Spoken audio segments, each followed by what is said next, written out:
The universe is very big and very quiet. For thousands of years, humans looked up at the stars and wondered if anyone else was out there. They built telescopes and radio dishes. They sent messages into the darkness. They waited and hoped.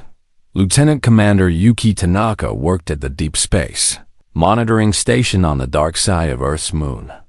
Her job was simple but important. She listened to the stars. Every day, she checked the computers that scanned the sky for signals. Most days, there was nothing but the natural noise of the universe. Stars made sounds. Pulsars beeped like heartbeats. Black holes roared in frequencies humans could not hear without machines. But on this particular Tuesday morning, something was different. YUK. I was drinking her coffee and checking the overnight logs when she noticed a strange pattern. The computer had flagged it as unknown. This happens sometimes. Usually, it was just interference or a broken satellite. But this signal was different. It repeated. The same pattern, over and over again, like someone knocking on a door. She put down her coffee and leaned closer to her screen. The signal was weak, very weak. The computer calculated that it had traveled for 47 years to reach them. 47 years across empty space, bouncing off nothing, touching nothing, until it finally reached the small dish on Earth's moon that Yuki was responsible for. She ran the signal through every translation program she had. Most of them gave nothing useful. But then she tried something new. She fed it through the pattern recognition system that scientists had built to decode possible alien languages. It was a long shot. Everyone said it would probably never work. It worked. The message was simple. It was not poetry or mathematics or a greeting. It was a cry for help. To anyone who can hear us. They are killing our children. Please, please help. Yuki read it 3 times. Her hands were shaking. She checked the coordinates attached to the signal. The source was a small moon in a distant star system. The light from that star took over 100 years to reach Earth, but with the new faster-than-light engines, a ship could get there in about 3 months. She reported her finding to her supervisor.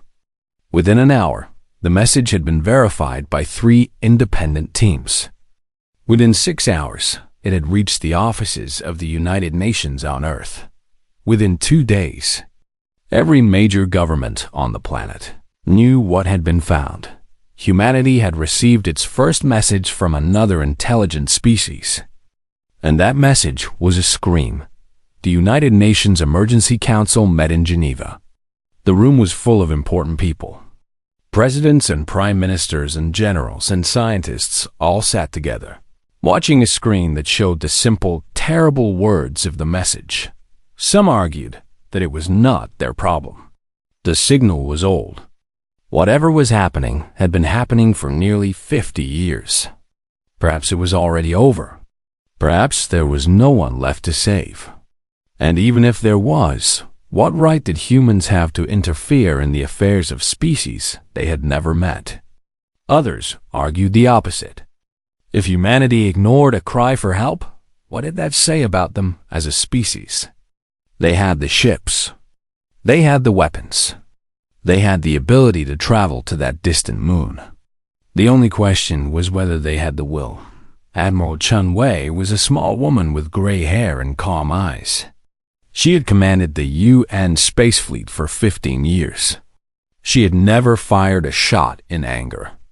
Space had been peaceful since humanity developed faster-than-light travel. There were no enemies among the stars, or so they had believed. She stood before the council and spoke clearly. We do not know what we will find. We do not know these people or their enemy. We know only that someone asked for help. If we ignore them, we must live with that choice forever. If we go, we might fail. But at least we will have tried. The vote was taken. It was unanimous. Every single representative voted yes. 3 weeks later, the battle group was ready. 5 ships in total. The flagship was the UN's Deliverance. the largest and most powerful vessel humanity had ever built. It carried a crew of 800 and enough weapons to crack a small moon in half. The other 4 ships were smaller, but fast and deadly. Together, they represented the best that Earth could offer. Captain Marcus Cole was given command of the mission. He was 43 years old, tall and serious, with the kind of face that looked like it had been carved from stone. He had spent his whole career preparing for something like this, though he had never truly believed it would happen. On the morning of departure, he stood on the bridge of the Deliverance and looked at the crew around him. They were young, most of them. They had joined the fleet for adventure and exploration, not for war. Now he was leading them into the unknown to fight an enemy they had never seen for people they had never met. "You all know why we are here," he said. His voice was calm and steady. 47 years ago, someone on a world we have never visited sent a message into the darkness. They asked for help. They begged for it. And for 47 years, that message traveled through empty space, hoping someone would hear it. He paused and looked at each of them in turn. "We heard it. And now we are going to answer." The ships left Luna Shipyard on a cold morning in March. Earth hung in the sky behind them, blue and green and beautiful. Many of the crew stood at the windows and watched it grow smaller. Some of them cried. They did not know if they would ever see their home again. The journey would take 3 months. 3 months of empty space and quiet waiting. 3 months to think about what they were flying toward. Some of the crew spent the time training. Others read or played games or talked with their friends. A few just sat alone and thought about the message to anyone who can hear us. "They are killing our children. Please, please help." Those words stayed with all of them. They were a reminder of why they had come. Someone out there was suffering. Someone had reached out across the impossible distance between stars and begged for help. And against all odds, against all logic, their message had been heard. Earth had answered. Now they just had to survive long enough to deliver that answer.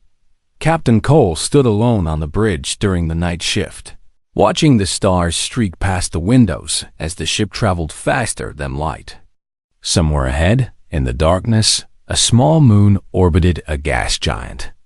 On that moon, people were dying. People who have been dying for nearly 50 years, waiting for someone to come. He did not know if he could save them. He did not know if anyone could. But he knew that he had to try. That was what being human meant. You heard a cry for help, and you answered no matter what. The Varathan had once been a happy people. Their world was a small moon called Vareth 4. It orbited a giant planet made of swirling orange and red gas. The giant planet had no solid ground, no place to stand. But Vareth 4 was different. It had mountains and valleys, rivers and forests, and cities made of crystal that glowed with soft blue light. The Varathan themselves were small and gentle. They stood about a meter tall, with thin bodies and large eyes that saw well in the dim light of their world. Their skin was smooth and pale, and it glowed with a soft bioluminescence. Each Varathan produced their own light, a gentle blue glow that came from within. When they were happy, they glowed brighter. When they were sad or sick, their light grew dim. For thousands of years, the Varathan had lived in peace. They built their crystal cities and studied the stars. They made music and art and mathematics. They loved their children and cared for their old. They never developed weapons because they never needed them. Their world was peaceful, and the few other species they had met in space had been friendly or simply uninterested. Then the Dominion came. Elder mathematician Soliving remembered that day with perfect clarity, even though it had been nearly 50 years. He had been young then, barely an adult. He had been standing in the great observatory, studying the movement of distant galaxies, when the sky above the crystal dome turned dark. Ships, hundreds of them. They blocked out the light of the gas giant and cast shadows across the city. They were enormous, black and angular, with sharp edges that looked like they had been designed to inspire fear. The Varthan had gathered in the streets, looking up in confusion. Some thought they were visitors. Others thought they might be traitors. No one thought they were invaders. The Varthan did not have a word for invader. They had to create one later. The ships landed, and the Kethari emerged. They were tall, much taller than the Varthan, with thick gray skin and 4 arms that ended in sharp claws. Their eyes were small and red, like drops of blood in a sea of stone. They carried weapons that the Varthan did not recognize. The first words they spoke were not a greeting. They were a statement. This world now belongs to the Dominion. You will serve. Resistance was impossible. The Varthan had no soldiers, no weapons, no way to fight back. Some tried anyway. They threw rocks and tools and anything they could find. The Kethari killed them without hesitation. Their weapons made a sound like thunder, and where they pointed, Varthan died. Within a week, the occupation was complete. Within a month, the new rules were clear. The Varthan were property now. Their bodies contained rare biological compounds that the Dominion valued. Their small size and nimble hands made them useful as workers in low-gravity factories. They would serve, or they would die. The children were taken first. The Kethari called it processing. Young Varthan were loaded onto transport ships and sent to facilities on other worlds. The Varthan parents screamed and begged and tried to hold on to their children. They were beaten back with weapons and chains. Solthvang watched his sister's children taken away. He never saw them again. The years passed slowly, each one worse than the last. The population of Varathor dropped year by year. The young were shipped away. The old died from overwork and despair. The crystal cities, once bright and beautiful, grew dim as fewer and fewer Varthan remained to light them. Solithvang had become an elder now. His own light was weak, barely a flicker. He had survived because he was useful. His mathematical skills made him valuable for calculating shipping routes and processing schedules. The Kethari did not care about his knowledge of the stars. They only cared that he could count, but Solithvang had not forgotten the stars. Late at night, when his work was done and his overseers were not watching, he would sneak to the ruins of the great observatory. The crystal dome was cracked now, and most of the instruments were broken. But one small radio transmitter still worked. And Solithvang had spent 30 years slowly building a beacon. It was illegal, of course. If the Kethari found it, they would kill him. But what did that matter? He was going to die anyway. They all were. At least this way, his death might mean something. The beacon was simple. It could only send one message, repeated over and over, in all directions. He did not know if anyone would hear it. The universe was so big and so empty. The chances that another intelligent species would be listening, and would care, and would be able to help, were almost zero. But almost zero was not zero. He activated the beacon on a night when the gas giant filled half the sky. The message went out into the darkness, traveling at the speed of light, spreading in all directions like ripples in a pond. To anyone who can hear us, they are killing our children. Please, please help. Years passed. Nothing happened. Solithvang grew older and weaker. His light dimmed until he could barely see his own hands in the darkness. He stopped hoping. The beacon still transmitted, but he no longer listened for a reply. There would be no reply. The universe did not care about the Varathin. Then, 47 years after he first activated the beacon, the ships appeared. Solithvang was in his small room, resting after a long day of calculations, when the alert sirens began to wail. Resting after a long day of calculations, when the alert sirens began to wail, he dragged himself to the window and looked up at the sky. New ships were descending through the atmosphere. Not Dominion ships. These were different. Smaller, angular, with markings he did not recognize. More collectors, he thought. More masters. What did it matter? But then the broadcast came. It crackled through every speaker in the city, translated into the Varthan language by some unknown technology. We received your signal. We are here to help. Show us where they hold your children. For a long moment, Solivang did not move. He was not sure he had heard correctly. He was old and tired, and his mind sometimes played tricks on him. But then the message repeated, and he realized it was real. Someone had heard. Someone had come.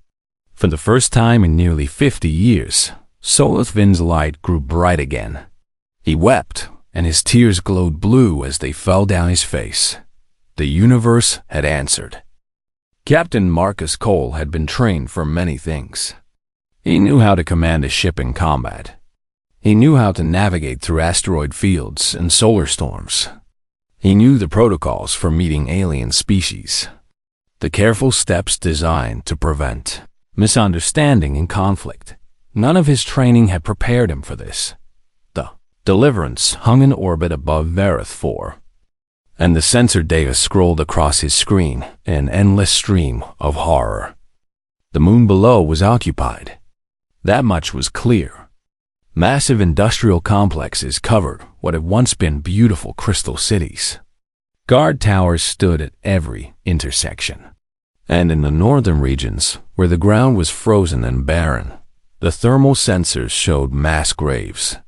Thousands of them. Commander Okonkwo stood beside him, her dark face tight with controlled anger. She was his tactical officer, a veteran of 20 years in the fleet. She had never seen combat. None of them had. But she understood weapons, and she understood what the enemy ships in orbit could do. 3 dreadnoughts, she said, pointing at the holographic display. Each one is about twice our size. They carry plasma lances that could punch through our shields in 3 or 4 hits. Maybe 5 if we're lucky. Cole mounted slowly. And their weaknesses? They're slow. Built for intimidation, not for fighting anything that shoots back. Their point defense is minimal. They probably haven't faced real opposition in centuries. She paused. They're complacent, Captain. They've been bullies for so long that they've forgotten how to fight. Cole studied the display. The Cathari ships moved in lazy patrol patterns, circling the moon like predators that had never met anything they could not kill. They had conquered the Varathan and apparently expected no consequences. They had been right for nearly 50 years. No one had come. No one had cared. Until now. The communication officer spoke up. Sir, we're being hailed by the lead dreadnought. Put it through. The screen flickered, and an alien face appeared. The Cathari was massive, with gray skin and 4 arms folded across its chest. Its red eyes were small and cold, and its mouth was full of teeth that looked designed for tearing flesh. Unknown vessels, it said.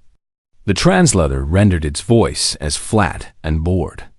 You have entered Dominion space. This world is Dominion property. State your business and prepare to be inspected. Cole kept his face neutral. I am Captain Marcus Cole of the United Nations Space Fleet. We represent the planet, Earth.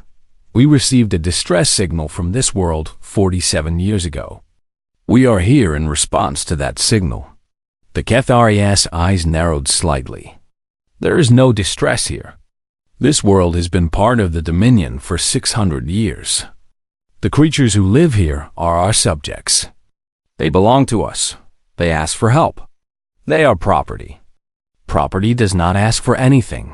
The Cathari leaned forward. You will leave this system immediately. If you do not, your ships will be destroyed, and your crew will be processed alongside the Varthan. The Dominion does not negotiate with lesser species. Cole felt something cold settle in his chest. It was not fear. It was anger. The kind of anger that burned slowly and never went out. Let me make something clear, he said. His voice was calm, that there was steel underneath. "We have come a very long way." We received a cry for help, and we answered. We did not come here to negotiate. We came here to end an occupation. The Cathari laughed. It was a wet, gurgling sound that made Cole's skin crawl. "You bring 5 ships and threaten the Dominion? Your species must be very young. You do not understand how the universe works. The strong take. The weak serve. This is the way of things. Not anymore. You have 1 hour to leave this system. After that, we will destroy you." "This is not a negotiation." Cole smiled. It was not a pleasant smile. "No, it is not. You have 1 hour to release all Varthan prisoners. Withdraw your forces from this system and surrender your commanders for trial. After that, we will remove you by force." The Cathari stared at him for a long moment. Then it cut the transmission. Cole turned to his crew. They were watching him with a mixture of fear and determination. They were young, most of them. They had never seen combat. But they had heard the distress signal. They had seen the sensor data. They knew what the Cathari had done to the Varthan. "Battle stations," he said quietly. "All hands, prepare for combat." The hour passed quickly. Cole spent it reviewing tactical plans with Commander Okonkwo and the captains of the other 4 ships. Their strategy was simple. The human ships were faster and more maneuverable than the Cathari dreadnoughts. They could not match them in raw firepower, but they could outmaneuver them. More importantly, the humans had something the Cathari did not expect. They had experience. Humanity had spent its entire existence fighting itself. Every human ship was designed by a species that understood war in a way the Cathari had forgotten. When the hour ended, nothing happened. The Cathari ships continued their lazy patrol. They did not attack. They did not flee. They simply waited, confident that the strange aliens would realize their mistake and retreat. Cole gave the order. "All ships weapons free. Target the lead dreadnought's engines. Fire." The Deliverance shuddered as its railguns fired. The other 4 ships fired moments later. 5 streams of metal projectiles, accelerated to a fraction of the speed of light, crossed the distance between them and the lead dreadnought in less than a second. The Cathari shields flickered, trying to activate. They were too slow. The first impact tore through the dreadnought's engine section. The second and third ripped open the hull. The fourth and fifth hit the reactor. The dreadnought exploded. The battle had begun. The Cathari had ruled this part of space for 600 years. They had conquered 17 species and incorporated them into the Dominion. They had built an empire based on fear and cruelty, taking what they wanted and crushing anyone who resisted. They had never lost a battle. They had never met an enemy who could truly fight back. Until now, the lead dreadnought was still exploding, pieces of it scattering across the void like broken toys. When the other 2 Cathari commanders finally understood what was happening, they had expected the strange alien ships to flee. They had expected easy prey. Instead, they found themselves under attack by vessels that moved like nothing they had ever seen. Human ships were not built for intimidation. They were built for killing. The Deliverance twisted in space, its engines burning hard as it dodged a plasma lance that would have corded from stem to stern. Behind it, the Un's Resolve and Un's Defiance split apart, taking opposite angles on the second dreadnought. They were like wolves circling a bear, darting in to bite and then pulling back before the claws could catch them. Captain Cole stood on the bridge, calling out orders in a calm, steady voice. Alarms were blaring. The ship shook with each near miss. But his crew moved with precision, every station working together like parts of a single machine. "Target their weapon systems," Cole ordered. "I want those plasma lances offline." The railguns fired again, and the second dreadnought's main weapon exploded in a shower of sparks. The massive ship tried to turn, tried to bring its secondary weapons to bear, but it was too slow. The human ships were everywhere at once, their missiles and projectiles tearing through shield generators and sensor arrays. The third dreadnought tried to flee. It turned toward the edge of the system, its engines burning at maximum power, trying to reach the distance needed for a hyperspace jump. The UNS Swift and UNS Justice were waiting. They had anticipated this. They had positioned themselves to cut off any escape route. The dreadnought never made it. A spread of missiles caught its engines, and it tumbled through space, dead and burning. The battle lasted 11 minutes. When it was over, 3 Cathari dreadnoughts were destroyed. 27 smaller support vessels had been either destroyed or disabled. The orbital stations above Vareth 4 had surrendered after human marines breached their hulls and started shooting. The human fleet had lost no ships. The Deliverance had taken damage to its secondary hull. The Resolve had lost a sensor array. These were minor injuries, easily repaired. The Cathari had lost everything, but the battle was not over yet. There were still thousands of Cathari on the surface, and they still held millions of Varthan prisoners. Colonel James Oileron commanded the ground forces. He was a tall man with skin as dark as space and eyes that had seen too much suffering. He had joined the fleet because he wanted to make a difference. Now he had his chance. The assault shuttles dropped through the atmosphere like meteors, their heat shields glowing orange against the thin air. Anti-aircraft fire reached up to meet them, but it was scattered and poorly aimed. The Cathari ground forces had never faced an orbital assault. They did not know how to defend against one. The first shuttles landed at the primary detention facility, a massive complex of concrete and steel that squatted in the middle of what had once been a crystal city. Oileron was first out of his shuttle, his powered armor absorbing the impact as he hit the ground running.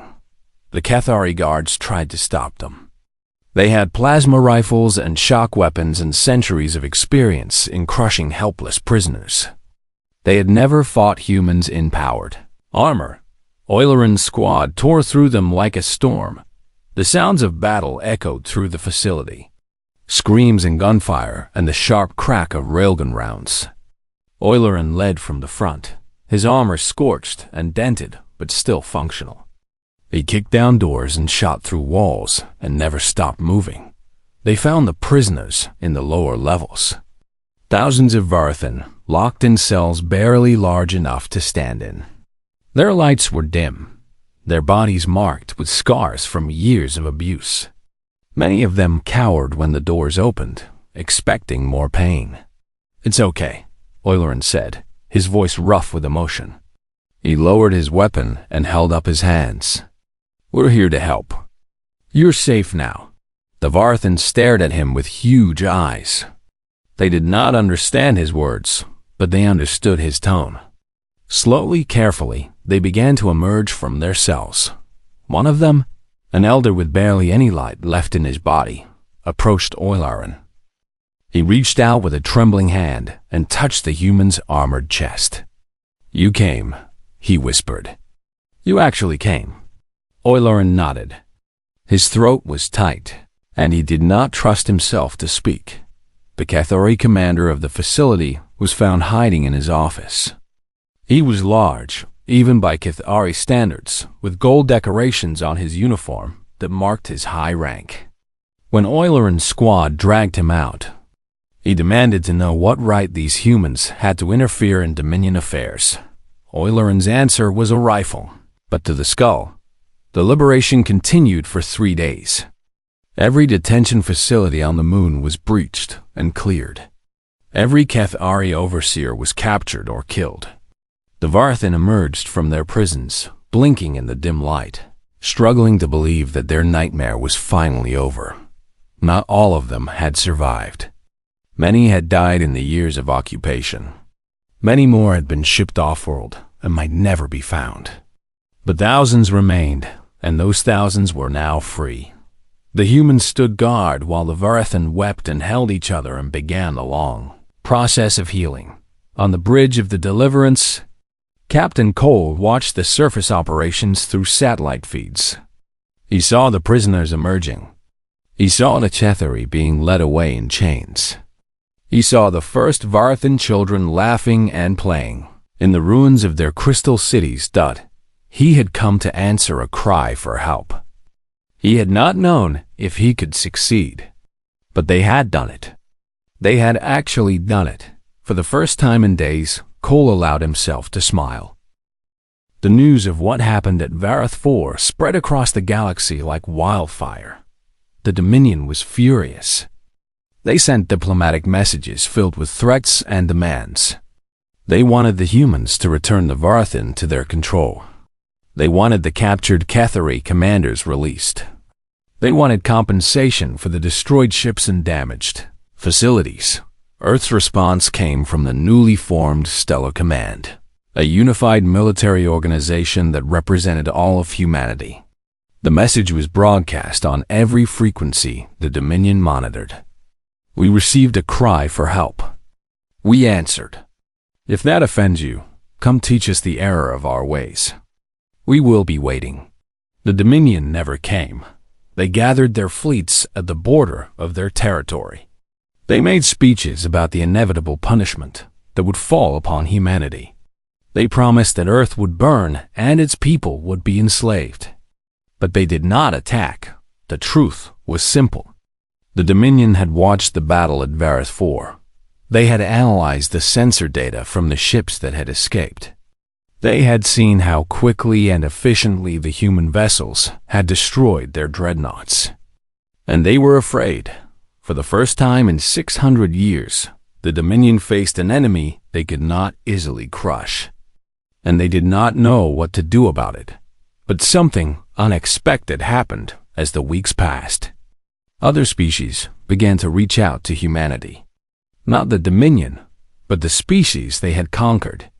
The enslaved and the oppressed, the broken and the forgotten. They sent messages in secret. Using hidden transmitters and stolen technology. They asked for help. The Kethran had conquered 17 species over the centuries. Each of those species had suffered under Dominion rule. Each of them had given up hope of ever being free. But the liberation of Varath 4 changed everything. It showed them that resistance was possible, that someone out there cared, that someone would answer. Earth received dozens of messages in the months that followed, then hundreds. Stories of suffering and oppression, of children taken and families destroyed, of entire cultures being erased under Dominion rule. Each message was a cry for help, just like the one the Varathan had sent. The United Nations debated what to do. Some argued that humanity should focus on defending itself. The Dominion was vast and powerful, and Earth was just one planet. They could not save everyone. Others argued the opposite. Humanity had answered one cry for help. How could they ignore us? What kind of species would they be if they turned their backs on those who needed them? Admiral Chen Wei spoke before the council once again. She was older now, her hair whiter, her face more lined. But her eyes were still calm and steady.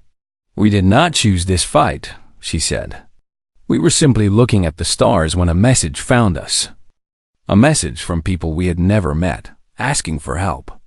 And we answered. She paused, looking at each representative in turn. Now more messages have found us.